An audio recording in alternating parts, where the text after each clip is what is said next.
Are you a parent who's ever had to explain the facts of life to your children? Or as you mature, did you have to figure out this subject on your own? It's a conversation that's become more challenging in recent years. There's been a deliberate push to muddy the waters of sex, gender, personal identity, and the relationships that build the family unit. Today we'll take a brief look at how to bring simplicity back to the discussion. But first, welcome to Mornings with Bishop Robert. I really appreciate you joining me. My goal is to introduce people to the Jesus they never knew, and then help them to get to know Him and His Word personally and better. So if our time together today speaks to your heart, then let me invite you to like and subscribe and share with a friend. So last week, a California court ruled that a bumblebee is a fish. Nope, you can't make this stuff up, and I promise you, I'm not. The 3rd District of the California State Appellate Court said, and believe it or not, I'm quoting here, "The issue presented here is whether a bumblebee, a terrestrial invertebrate, falls within the definition of fish." Now, why it should take over a dozen attorneys and 3 judges to decide that issue boggles the mind. Look, I'm neither a scientist nor a lawyer, but as anyone with the observational skills of a 1st grader can clearly see, a bumblebee is not a fish. It never was. It never will be. No legal ruling can change that fact.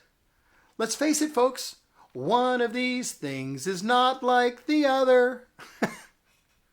Now, to be fair, these verbal gymnastics were a function of looking for a way to allow the California Fish and Game Commission to identify 4 bumblebee species as endangered.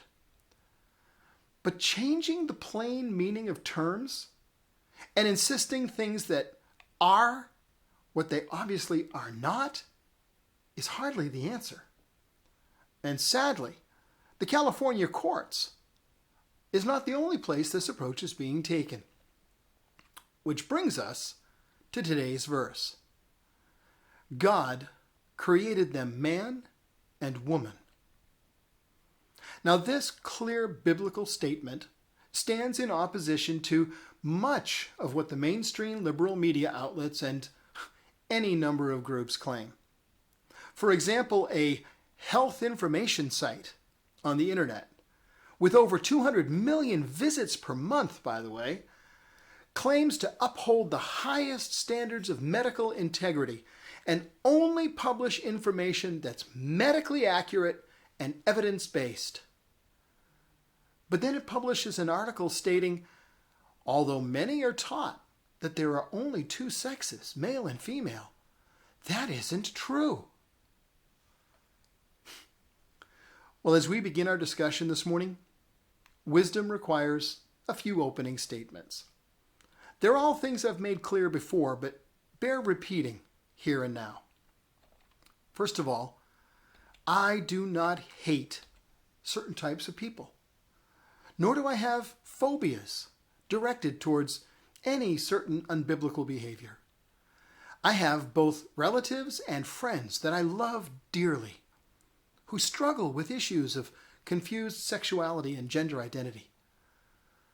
But the first role of the church is to speak the truth, and most especially biblical truth. And when we fail to speak truth, then we fail to love well. And I want to love well. And that also requires that I present the truth in a gentle and loving manner, inviting people trapped in darkness into the light of Christ and His freedom. The Bible clearly states that God created our race with 2 sexes or genders. And by the way, it wasn't until the 1950s that anyone claimed those terms meant different things. Up until then, the acceptance of the fact that we are either male or female was universal. When Jesus was asked to address a question about divorce, he made reference to our verse in his reply. He said, "Have you not read that he who created them from the beginning made them male and female, and said, therefore a man shall leave his father and mother and hold fast to his wife, and the two shall become one flesh." Jesus speaks truth to two foundational issues here. First, he defines our physical being clearly. He who created them from the beginning made them male and female. Secondly, he defines marriage as being between a male and a female. A man shall leave his father and mother and hold fast to his wife. One could come to the conclusion that there's a concerted push to undermine and confuse the up-and-coming generations, to destroy the very foundations upon which society exists.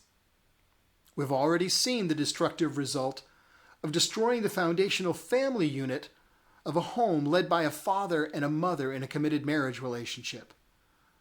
The global rise in violent crime speaks for itself.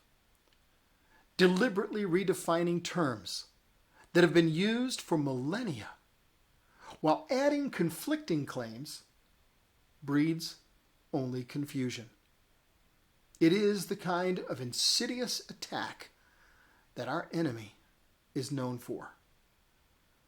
God created them man and woman. He did. And that's plain to see. It's just as impossible to change that as it is to legally declare that a bumblebee is a fish. Are we not better off by speaking the truth in love?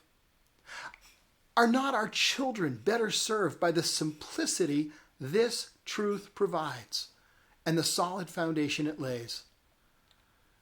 There's no shortage of real issues to be wrestled with as our youth grow into responsible adulthood. We have a responsibility to help them by speaking the truth, not by standing on the sidelines and joining the throngs of people admiring the emperor's new clothes. You and I, we have a responsibility to speak the truth. Our kids deserve it. Our society deserves it. Most importantly, God expects it. Now, as we wrap up, I know this has been a different sort of teaching. If I've raised questions for which you need answers, please share them in the comments section. I'll reply, I promise. And why not share this with a friend and see if they have questions? Together, you and I can point them to the truth found in God's Word. And as we do it, you and I, we're part of a team, touching hearts with the love of Jesus all over the world. Thanks for helping.